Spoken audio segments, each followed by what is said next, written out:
келіңіздер.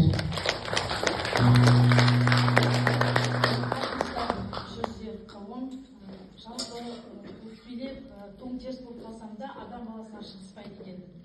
Ұрыспайды екенмін, жай ғана көңілім қалып, іштен тынып, арада бір қашықтық сақтайды екен. Сондай бір сәтте туған көңіл деген өлеңді оқып берейін. Таң атады, мезгілмен кешкілер.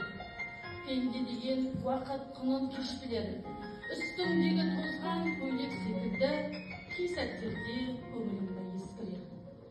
Қас қағымса тәтті өмірді сезесің.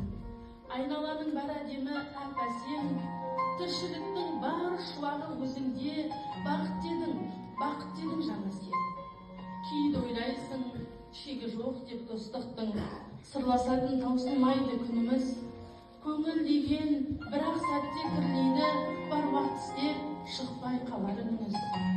Жанарымнан бір тамшы жас үзіліп, алқымға кеп, өксіп тағы тығылар. Жүрегіңді шымшып өтіп бір шамшу, сол сәтінде көңіл таң жығылар. Жанарымның мұңды екенін сеземін.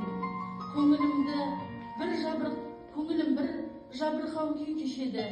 Кейде оралса деймін ұзын бұрымды, арман асқақ кекілді қыз кешегі. Дей алмайсың, кімге барып айтасың, опастық жаншығанда кеудеңді. Сондай сәтте көк қаламға жүгініп, әдет қылдым ақ параққа әугілді. Ақ парақтар сақтайды сырымды, сонда төгем жүректегі жырымды.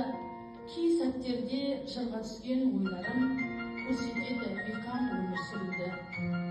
Ал өмірім тағдыр берген сыймаған, сыйлағанға бола білем сыйладан. Кең пейілім, адалап бақ көңілім, жан-жаныма жақсы адамды жинаған. Рахмет.